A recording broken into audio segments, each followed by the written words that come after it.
Welcome to SKM institute. नए सत्र के लिए इग्नू के सॉल्व असाइनमेंट अवेलेबल है। आप इस व्हाट्सएप नंबर पर कांटेक्ट कर सकते हैं सॉल्व असाइनमेंट्स के लिए, या आप डिस्क्रिप्शन में जो लिंक दिया गया है, चैट लिंक है, आप वहां से डायरेक्ट चैट कर सकते हैं। IAS फाउंडेशन प्रोग्राम के तहत जो इग्नू के स्टूडेंट्स हैं, BA विषय से संबंधित जो क्लासेस लिया गया था टीचमेंट ऐप पर, उन क्लासेस को मैं एडिट करके 1 बाय 1 यूट्यूब पर अपलोड कर रहा हूं, ताकि जो अदर स्टूडेंट्स हैं इग्नू के, वे इसका फ़ायदा ले सकें। कुछ स्टूडेंट्स को पता ही नहीं होता कि UPSC IAS PCS क्या है। मुख्य रूप से यह परीक्षा आर्ट्स के विषयों पर आधारित है। उन्हें स्कूल और कॉलेज के समय में ही इस परीक्षा की तैयारी धीरे धीरे शुरू कर देनी चाहिए। मेरे ये ऑनलाइन कोर्सेस हैं जिसके रजिस्ट्रेशन ओपन हो चुके हैं नेक्स्ट बैच के लिए।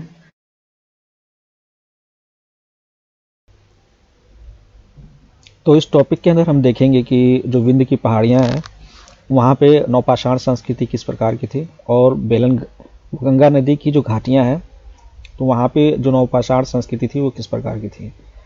वैसे तो जो बेलन घाटी है, ऐसा माना जाता है कि बेलन घाटी की जो नौपाषाण जो बसावट है, ठीक है, वो सबसे पहले है, यानी कि वन ऑफ द अर्लीस्ट जो होता है भारत में, इंडिया में।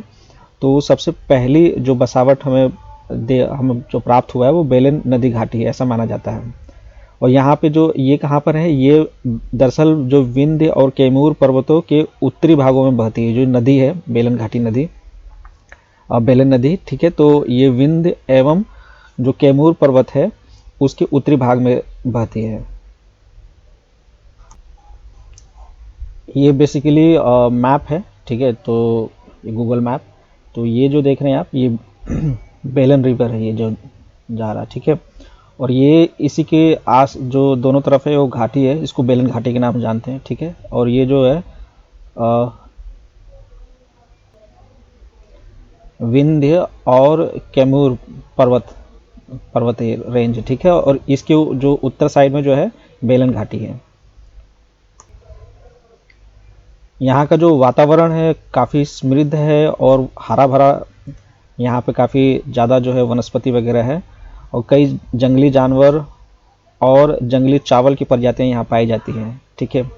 भोजन के जो संग्रह से खाद्य उत्पादन तक का संक्रमण के सबूत इस क्षेत्र में पाए गए। मतलब कि जो भोजन को संग्रह करना, यानी कि भोजन को इकट्ठा करना, एकत्रित करना, ठीक है, इसी ऐसे जो है इस तरह के जो कल्चर पहले हुआ करता था, उससे लेकर के उससे भी आगे जो खाद्य उत्पादन तक की जो संस्कृति है, जैसे कि कृषि वगैरह, ठीक है, तो वहाँ तक के जो संक्रमण काल के सबूत इसमें प्राप्त हुए हैं। कि मतलब जो यहाँ पे वो कल्चर भी है जब यहाँ पे जो है जो भोजन को है संग्रह किया जाता था, एकत्रित किया जाता था, और फिर कृषि के भी साक्ष्य यहाँ पे प्राप्त हुए हैं। इसके अलावा जो चौपानी, मांडो, कोल्डी हवा, लेहुरा देव और गंगा घाटी के महागरा इस क्षेत्र के महत्वपूर्ण उत्खनन स्थल है। तो यहाँ पे खुदाई हुआ है, ठीक है, तो ये जो है उत्खनन स्थल है, ठीक है। इन उत्खनन जो स्थल है यहाँ पर से क्या क्या जो काफ़ी सारी चीज़ें प्राप्त हुआ है, जैसे कि घास व जंगली पत्ते, ठीक है, और मिट्टी से पुते हुए घर, जो कच्चे घर होते थे, स्तंभ छेद जो होते थे, सूक्ष्म पाषाण से निर्मित उपकरण जो है, ठीक है। सूक्ष्म पाषाण का यहाँ मतलब छोटे छोटे पत्थर जो होते हैं उसके उपकरण। इसके अलावा चक्की, मूसल और हाथ से बने मिट्टी के पात्र आदि यहाँ से प्राप्त हुए हैं।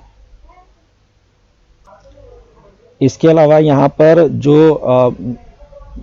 एक बेसिक तरह से सोचा जाए तो यहाँ पे जो लोग थे वो खेती और पशुपालन के काम में लगे हुए थे। यानी कि कैसे, क्योंकि यहाँ पे मवेशी, भेड़, बकरी, हिरण, कछुए और मछली भी यहाँ से बरामद हुए, मतलब उनके जो अवशेष हैं, ठीक है, वो हमें जीवाश्म यहाँ से प्राप्त हुए हैं। तो इससे अनुमान लगाया जाता है कि यहाँ पे जो है खेती और पशुपालन होता था। इसके अलावा जो महागरा के घरेलू चावल के उपयोग के प्रमाण मिले हैं, और यहाँ पे जले हुए अनाज के रूप भी मिले हैं। इससे पता चलता है कि जो चावल को पकाया जाता था मृत भांडों में, चावल की भूसी सन्निहित भी मिली है। जो चावल को जो अलग किया जाता था उसमें भूसी निकलती है, तो उसका भी साक्ष्य यहाँ से प्राप्त हुए हैं। इसके अलावा हमें देखना है कि जो मध्य पूर्वी गंगा घाटी के क्षेत्र की नौपाषाण संस्कृति क्या थी। ठीक है, तो ये जैसे पिछली बार जो मैंने बताया था, इसका एक मैप भी दिखाया था।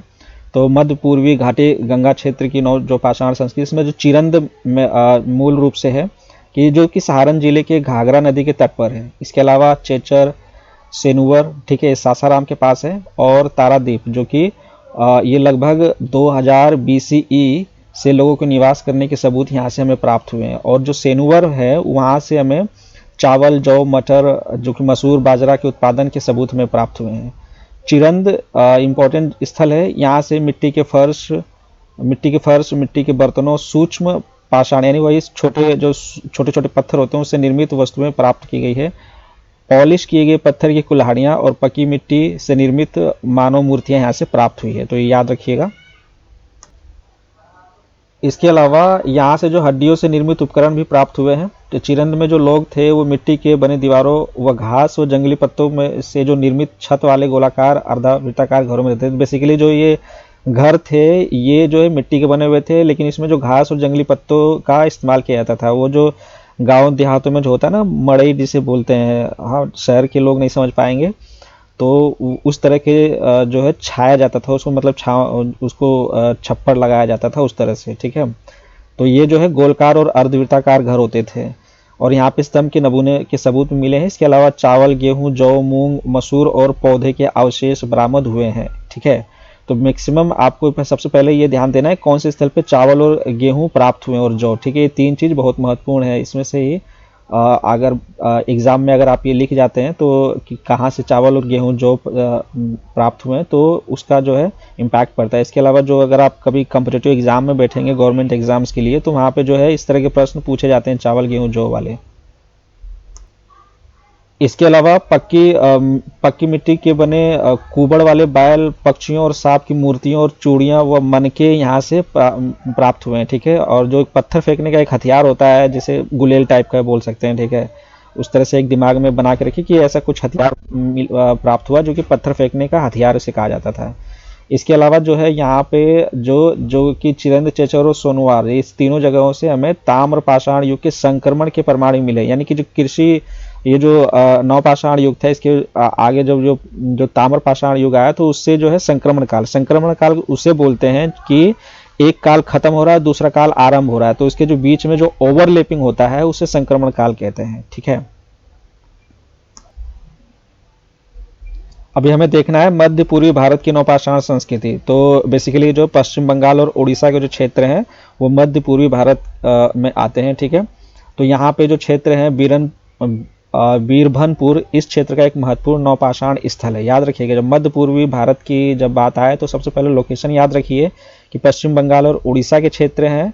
ठीक है, और इसमें जो स्थल है महत्वपूर्ण स्थल, उसको याद रखिए। ठीक है, यानी कि जो अगर मध्य पूर्वी भारत बोल रहा है तो ये मैप में एक आपको आइडिया होना चाहिए कि ये एक्चुअली में कहाँ पे है। ठीक है, जैसे पश्चिम बंगाल और उड़ीसा वाला जो भाग हो गया है तो ये मध्य पूर्वी है, तो उसमें भी आपको जो इम्पोर्टेंट, जो महत्वपूर्ण जो नवपाषाण स्थल है उसकी आपको एक दो कम से कम जानकारी होनी चाहिए। तो भीरभनपुर जो है ये एक महत्वपूर्ण नवपाषाण स्थल है। ठीक है, और इसके अलावा जो है जो नवपाषाण स्थलों में जो यहाँ से जो हमें प्राप्त हुए कंधों वाली कुल्हाड़ियाँ। ठीक है, कंधों, जो कुल्हाड़ी कंधे पे रख के चलते थे, और नुकीले बट वाली कुल्हाड़ियाँ भी यहाँ से प्राप्त हुई, और छेनी के प्रमाण मिले। छेनी जो एक्चुअली क्या होता है, जैसे लकड़ी उकड़ी काटने के लिए, फाड़ने के लिए, वो एक लोहे का हथियार होता है, फिर ऊपर से हथौड़ी मारते हैं, तो इस तरह की जो छेनी है उसमें वहाँ पे पत्थर के छेनी के प्रमाण प्राप्त हुए हैं। इसके अलावा जो कुचाई हो गया, गोल बाइसन और शकर जंग आदि इस क्षेत्र से हमें महत्वपूर्ण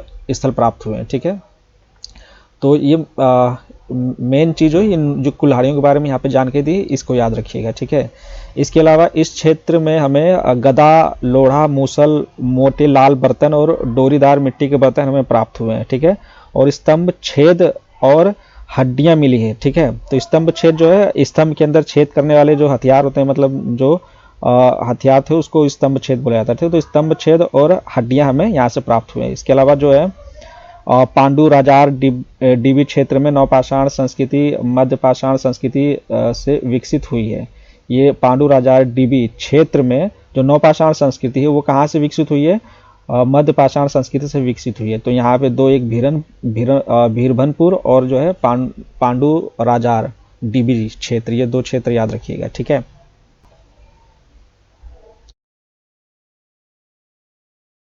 थैंक यू वेरी मच।